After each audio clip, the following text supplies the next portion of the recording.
And we are back. Now we're going to talk about long-term climate regulation, part 2, where we're going to bring together plate tectonics, the movement of the continents, the development of shallow platforms adjacent to the continents, and atmospheric chemistry. Bring those together and hopefully make sense of the long record of climate change in Earth history. Now, when we look at a geologic timescale depicted here, I'm going to skip the proposed cold period here in the early Hadean. I don't know of any evidence for that.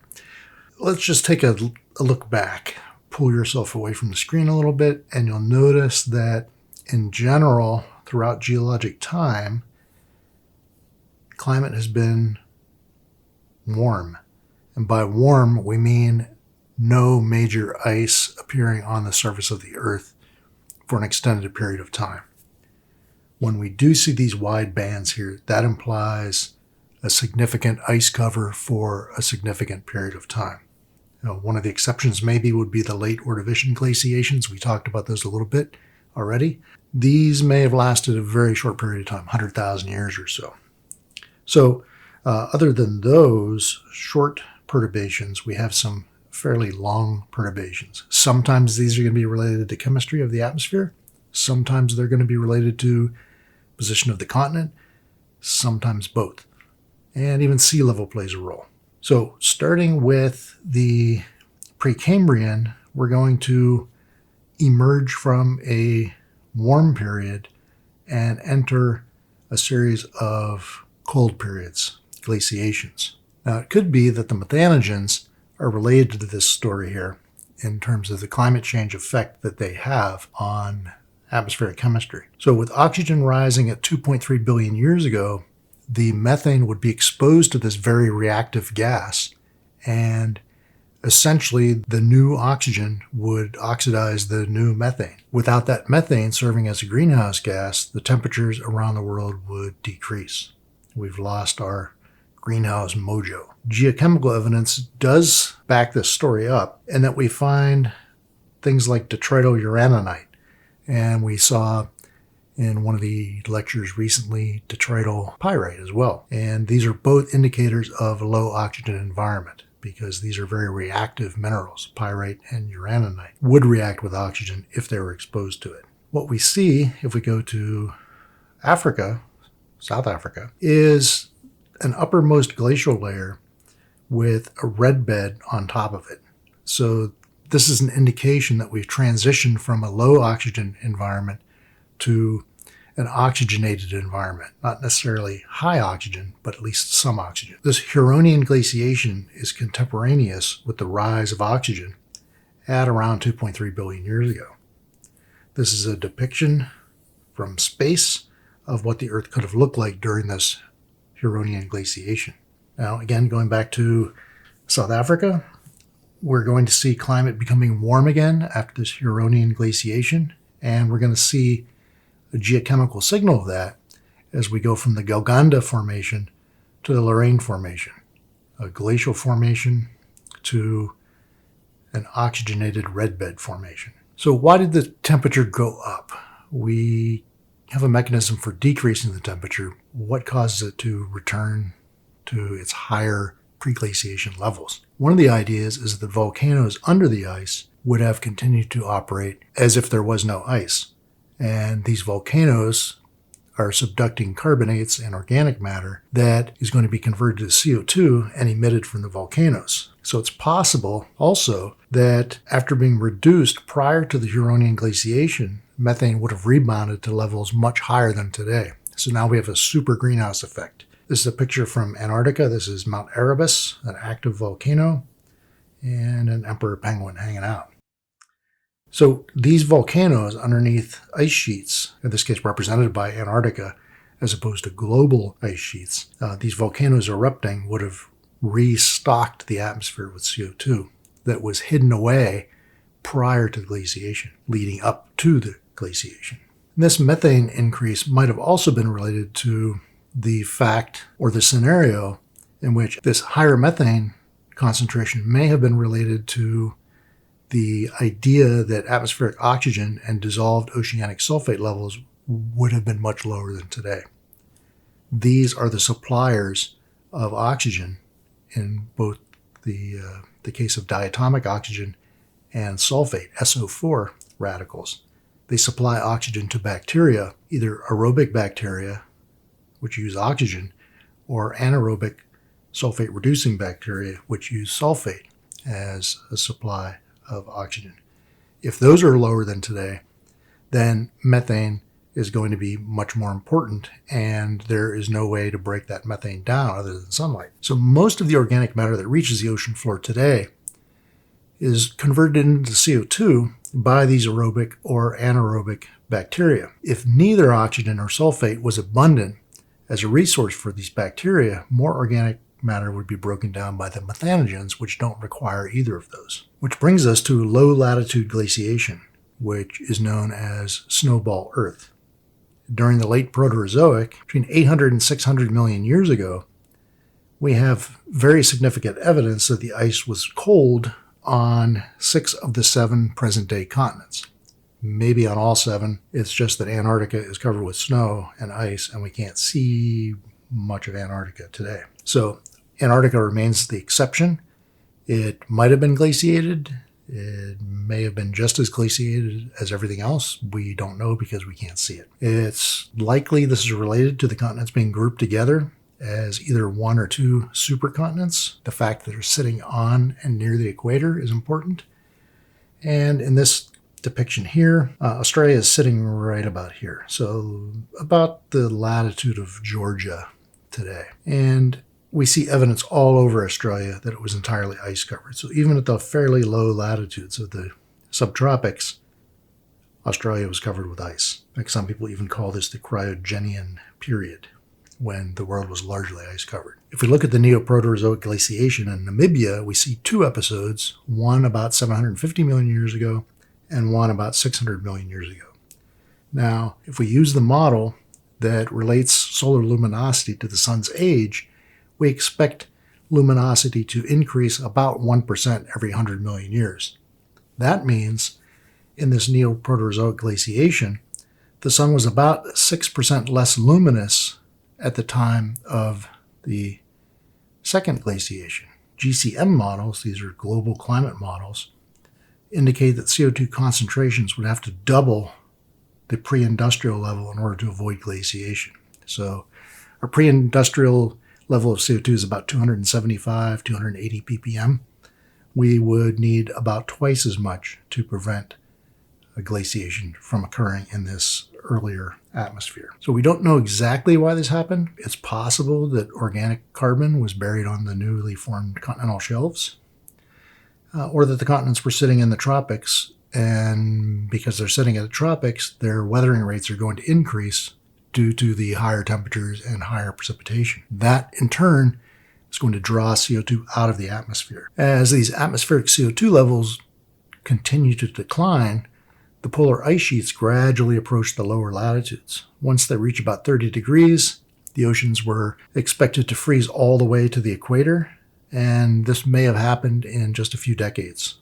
We certainly see dramatic changes in the extent of sea ice in the modern world. The change in albedo, now this is going to become important, would have led to a positive feedback that would further decrease the Earth's surface temperature to about minus 50 degrees centigrade. Once the Earth's surface froze completely, silicate weathering would have stopped.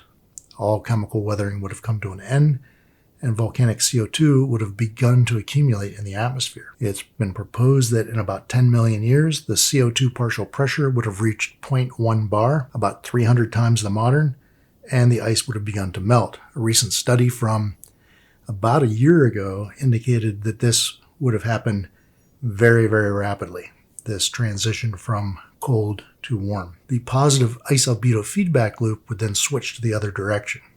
So the melting, as it increases, is going to change the albedo, which would lead to further increases in surface temperature and even more melting. So the Earth is becoming darker colored, it's retaining more solar radiation, and it's warming rapidly. As it warms rapidly, the albedo changes even more rapidly, and we begin to heat up in a warm spiral. Now, with this extremely CO2-rich atmosphere, a very low albedo, the surface temperature is expected to be in the 50 to 60 degrees centigrade range. Now, at those temperatures, those very high temperatures, silicate weathering comes back in a big way and rapidly draws down the CO2. And the idea is we stabilize the climate to something like its previous state. So the other evidence for this Snowball Earth comes from banded iron formations and what are known as cap carbonates. Banded iron formations occur again briefly during the Neoproterozoic. This could be explained by global ice cover that would have cut off the ocean from a large reservoir of atmospheric oxygen. We've sealed organic matter from the effects of oxygen by covering them with ice. The dissolved oxygen in the oceans would be quickly used up by the oxidation of organic matter in the sediment and any that might be in the water column. Any other oxygen that is not used up by organic matter decay would react with any redox-sensitive metals in the ocean, like iron. Ferrous iron coming from the hydrothermal vents, like at the mid-ocean ridges, is going to be upwelled onto continental shelves after the ice melts and then deposited as banded iron formations. So in the deep water, it's isolated from oxygen. In shallow water, it's exposed to oxygen, and that exposure changes the state of the iron atoms as they're being deposited. So the other line of evidence is directly above the glacial deposits, represented as a layer of carbonate rock, in some cases 400 meters thick. That's a very, very thick sequence of carbonate rock. These are called cap carbonates because they're on top of the glacial deposits. Now this makes sense because these carbonates tend to form at low latitudes where carbonate minerals are less soluble, as we saw in the Bahamas and the Florida Keys. So here's an example from Namibia in southwestern Africa. In this case, the Myberg Formation cap carbonate sequence is about 400 meters in extent. So we have our tillites down here, ice rafted debris, and moraine type deposits. Tillites, unsorted glacial stuff. And right on top of that unsorted glacial stuff, we have these cap carbonates. And a closer look here, image, I'm guessing based on the way this person is dressed, early 80s. Tillite with the cap carbonate superimposed above it. This is another Paul Hoffman photo here. He's sort of Mr. Cap Carbonate Snowball Earth. When we look at variations in atmospheric CO2 and climate during the Phanerozoic, we have more detail to work with. We have plants and animals now that are going to respond to climate variability. We have better preserved rocks. We have better preserved geochemistry. So what we can tell, looking back at the last 540 million years, which I again recommend you look at the Scotiste video, 540 to 0, I think it is. You can see the positions of the continents change, and you can see the ice form and dissipate. So take a look at that again after you go through this portion of the lecture. 3 of these 5 glacial periods that occurred during the Phanerozoic eon include the brief glacial period in the late Ordovician, about 440 million years ago, the Hernanchian extinction event, or the Hernanchian glacial event, a long series of glaciations between the Permian and Carboniferous periods. You can see those very clearly, again, in that video, the Scotiste animation. And then the most recent glaciations, which we call the Pleistocene glaciations. Antarctica became glaciated around 30 million years ago. Since then, since around 30 million years ago, both Greenland and Antarctica have been ice covered. So CO2 during the Paleozoic era is, again, something we're able to get a better handle on because the rocks are better preserved. Most of what we know about this period is obtained from fossil evidence. And in some cases, when we're lucky, well-preserved fossils give us chemical evidence. So the Cambrian was probably much warmer than today, followed by 3 mostly ice-free geological periods, except for the late Ordovician glacial known as the Hernanchian glaciation. This is the Cwm Hernant in Wales. Cwm is Welsh for valley, so it's Valley of the Long Stream. This is the long stream here. So this glacial period is named after this valley where rocks of this age were first reported, first discussed. The Paleozoic ended with about 80 million years of glacial episodes known as the Permo-Carboniferous glaciations. So this is significant. It's significant not only because of the length of the glacial period, but because of what we think is going on in the atmosphere. By the Paleozoic, the atmosphere has plenty of oxygen. We now have photosynthesis in high gear permanently. We could assume that methane is going to be reduced not only by oxidation by oxygen, but by lysing from the sun. And the greenhouse effect is now going to be mostly controlled by CO2 and water vapor. So we think that the glaciations were caused by a decrease in atmospheric CO2 levels. We just need a mechanism to drive those CO2 levels down. What's that going to be? On long time scales, CO2 is controlled by the carbonate silicate cycle. But we also have to think about the organic carbon cycle now that we're producing significant amounts of organic matter. The rate of silicate weathering is going to increase when continents move towards the equator. Again, because temperatures go up and usually precipitation goes up, particularly if you're along a coast. Maybe the movement of the continent's controlled climate. And here's where biology may play a role as well, because plants and microorganisms accelerate weathering by increasing the CO2 partial pressure in soils. By decaying, they turn into CO2 in the soil. That CO2 gets converted into carbonic acid and other soil acids that further dissolve rocks. So just the presence of the plants, regardless of the photosynthetic effect, is going to increase the CO2 partial pressure in the soils, which is going to react with rocks that make up the soils, therefore eliminating that CO2 and breaking down the rock. Vascular plants have a well-designed stem or trunk, if it's a larger plant, for transporting water and nutrients from the ground up to the leaves, and sugars that are produced in the leaves back down into the ground to the roots where they're stored in the wintertime. We know this if you're a maple syrup fan. You poke a hole in a maple tree in the spring, and when the sap rises from the roots to produce the new leaf growth in the spring, you tap some of that sugar off and boil it down into very expensive tree sugar. Okay, so these stems, these trunks, are going to suck water up, they're suck nutrients up, produce sugars, push those sugars back into the ground. Therefore, the evolution and spread of vascular plants would have lowered atmospheric CO2 levels. Unfortunately for us, it didn't happen at the right time. Timing is everything, at least certain circumstances. Vascular plants originated in the late Silurian period, and they spread throughout the Devonian period before the glaciation. So maybe they're related, but they seem to have come at the wrong time. What we see happening as land plants begin to expand is we now have a huge surface. In the modern world, about 30% of the Earth's surface is covered with land. If we were to cover that with plants, that represents a lot of space, a lot of real estate that's covered with green. As that green produces more green, it falls to the ground as organic matter, and it's broken down by bacterial decay, converted to CO2, which further dissolves the rock. So we're taking CO2 from the atmosphere, pumping it into the ground, dissolving rock, and thereby eliminating CO2 from the atmosphere. So the trees are taking CO2 out to build complex organic molecules, and those complex organic molecules are going to end up breaking down, and both are going to draw CO2 down. So we're taking CO2, putting in organic matter, then breaking organic matter down, making CO2 that then gets used up by the decay of the rock. Because we're getting closer to the modern, we have a carbon isotope record that's starting to come together. And I'll emphasize that it's starting to come together. Carbon isotopes indicate that organic carbon burial rates doubled during the Carboniferous as a result of formation of large coal beds. These are coal beds that are seen around the world, very significant stores of organic matter. That organic matter came from CO2 that was in the atmosphere at that time. It's taken out of the atmosphere and it's hidden away until we burn it today to generate electricity that you're using to listen to this lecture.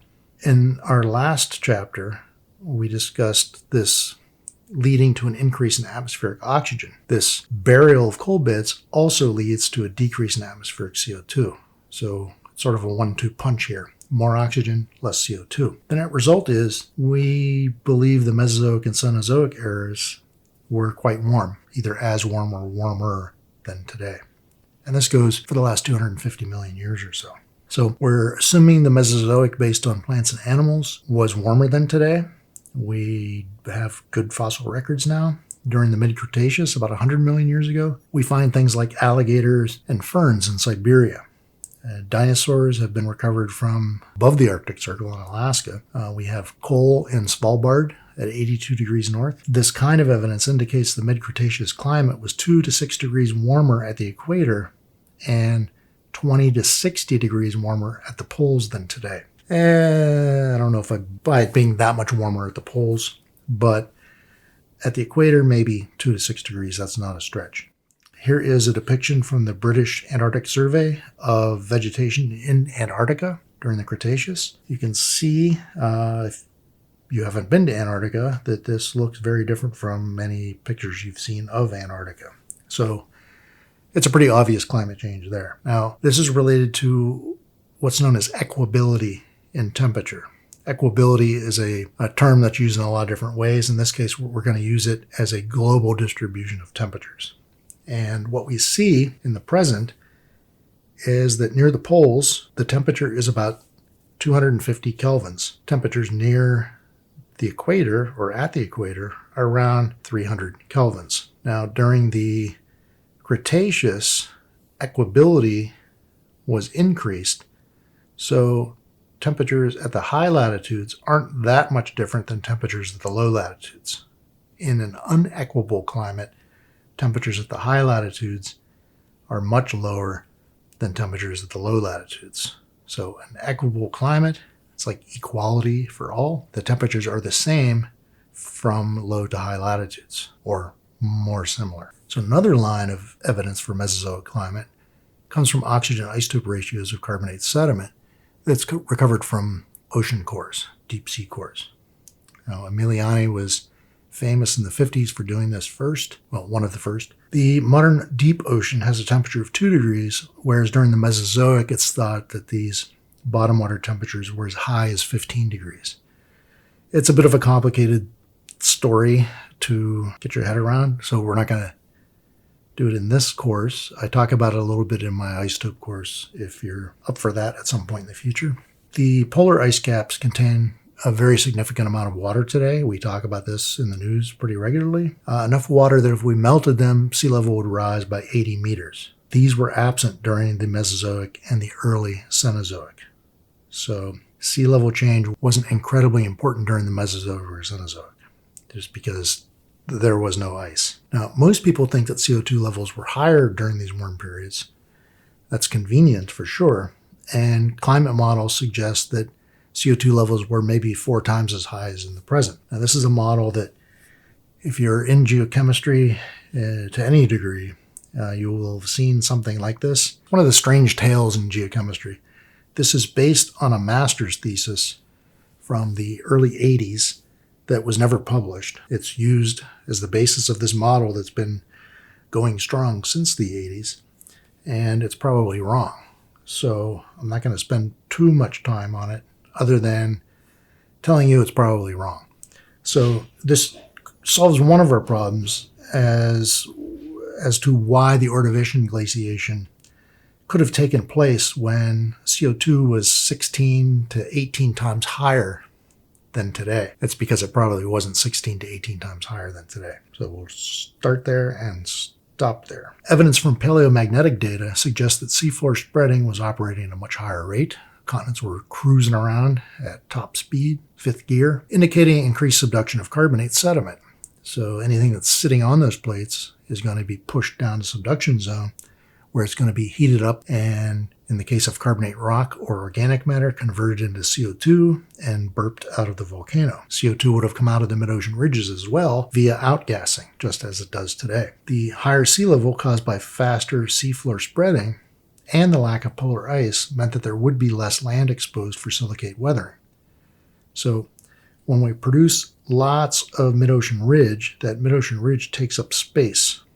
That space that's taken up is like throwing Archimedes in his bathtub, causes sea level to rise and cover more of the continents. When sea level is covering the rocks, then they're not exposed to acid rain or rain at all, and therefore they're going to weather at a much lower rate. Everything's coming together to decrease weathering rates here.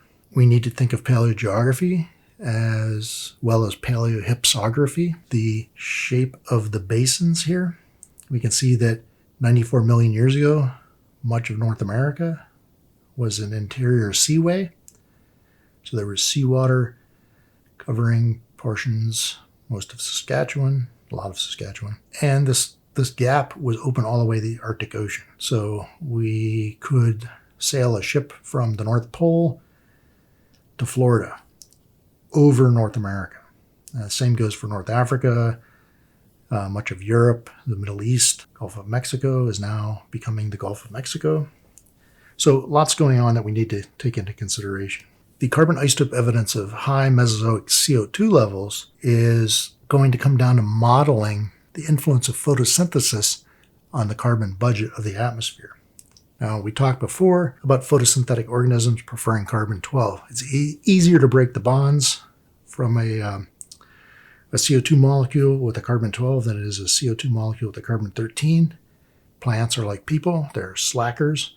So they take the easy way out and they go for the carbon-12. If they pick those carbon-12s and turn them into organic matter and bury them, the atmosphere becomes enriched in carbon-13 because the 12s are buried. Therefore, photosynthetically produced organic matter during periods of high CO2 level is going to have a lower carbon isotope value compared to when CO2 levels are low. There are less carbons to choose from when CO2 levels are low. Organic matter from Mesozoic sediment has a lower carbon isotope value than organic matter deposited over the last 20 million years, suggesting that atmospheric CO2 levels were probably higher during the Mesozoic. Now, here we have carbon isotope data for the last 150 million years. The y-axis is the difference in delta 13C between the carbonates and organic carbon. And the suggestion here is large differences correspond to low atmospheric CO2. Again, this is a good idea. It's problematic for a lot of reasons that we don't have time to discuss here. I'll tell you right now, it's kind of one of my things, this kind of work. So yeah, for the time being, take my word for it. This is kind of iffy theory here. Other possible things to consider when discussing Mesozoic climate include, although higher CO2 levels would cause an increased greenhouse effect, therefore an increased temperature during the Mesozoic, it doesn't explain the low latitudinal temperature gradient. That's equability. We need an explanation for the low difference in temperatures between the equator and the poles.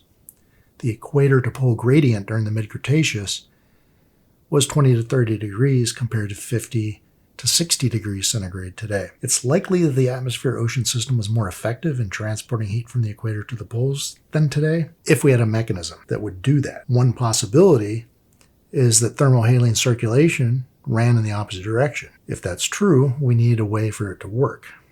So in this case, instead of salty water forming at the high latitudes where it's cold, salty water is forming at the low latitudes where it's warm, because salinity influences density, just like temperature does. We can make dense water that's also warm. Here we have an empiric seaway that runs all the way across Asia and Europe, North Africa, northern India, which is cruising through the Indian Ocean at this time, which was not the Indian Ocean. Well, lots of shallow water and lots of places. And it turns out that the shallow water in lots of these places that's warm and salty is also rich in organic matter, and that organic matter is going to settle. And you'll notice that countries that are wealthy from petroleum these days, North Africa, the Middle East, people in the North Atlantic, Norway, Scotland, big players in the petroleum industry today, this petroleum was deposited in these warm, salty seaways that were near the equator. How does this work? We have this warm, salty water getting warmer and saltier in the sun near the equator, sliding off of the shelf into deeper water. Now, this is a lot like what we talked about in the ocean circulation part of the course when we discussed the behavior of the Mediterranean Sea. Now, water is getting much saltier and warmer over here off the coast of Lebanon around Cyprus and sinks to the bottom of the Mediterranean, ultimately working its way out through the Straits of Gibraltar right here into the North Atlantic. And we can see this plume of very salty water moving at 1,000 meters depth in the North Atlantic and spreading out. Now, if this was a much larger evaporative area than the Eastern Mediterranean, we would generate much more salty water, much more warm salty water that's going to spread around the world. When we look at Cretaceous paleogeography, we see there's very significant areas of shallow platform water.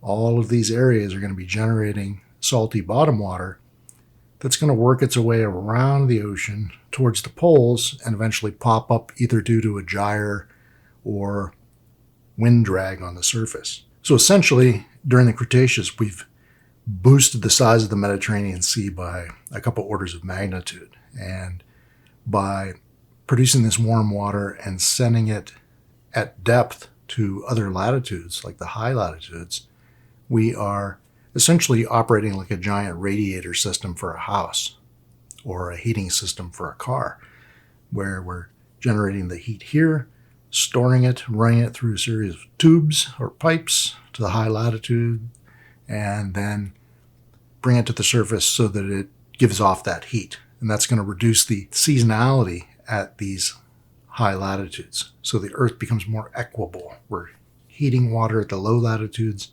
driving it to the high latitudes where it pops up. Now, this cooling that begins about 80 million years ago is thought to have resulted from a change in the speed of mid-ocean ridge spreading. This decreased mid-ocean ridge spreading would reduce atmospheric CO2 because subduction is operating at a much lower rate. We're not driving organic matter and carbonate rock down a subduction zone where it's going to be converted into CO2. So we're slowing that process down. We also have the development of highlands. Tectonic activity is producing material that's being pushed up into the atmosphere where it's going to weather more rapidly. You can see about 60 million years ago, India is cruising towards southern Asia. By about 40 million years ago, India is getting closer. We can see the additional development of highlands in a number of locations. Again, these highlands, as they develop here in Asia, over here in South America, off the coast of what is going to become Antarctica, these are going to be exposed to weathering. And this sudden exposure of this large amount of material at a high altitude to weathering is going to draw down CO2. That's the plan. That's the story here. Now, when India eventually collides with Asia, this happened at about 40 million years ago. There's still considerable debate. Somewhere between 55 million years ago and 35 million years ago, India collided with Asia and punched up the Himalayas. Once these Himalayas were punched up, again, an area about the size of the continental United States, sitting at 20,000 foot altitude, this changes everything. So we've blasted this material up into the atmosphere where it's weathering quickly, both physically and chemically, and that's going to drive down CO2 further. We know that about this time, Antarctica is covered with ice. We know about when this started, and exactly what happened wasn't determined until fairly recently, meaning like 20 years ago. And we used fish ear bones to make that discovery. Just a quick rehash of that. We looked at fish from the Eocene and the Oligocene. We looked at their otoliths, the ear stones here. Each of these bands represents a year in the fish's life. And even though this is 50 million years old, it retains the chemical record, which is a temperature record of this animal's life. So again, we transition from Eocene to Oligocene, and this transition includes a covering of Antarctica with ice. And again, just quickly through this, we didn't see any real difference in summer temperatures. The high temperatures each year are the same. It's the low temperatures, the winter temperatures, that change. And maybe that's more easily recognizable here. So the minimum temperatures decrease from around 14 to around 14 or 15 to around 11 or 12-ish. 3-degree temperature change pretty quickly. That's a really big deal. And you can read all about it here if you're interested in more detail on that. Okay, that's going to conclude this. We're going to move on to something completely different next time.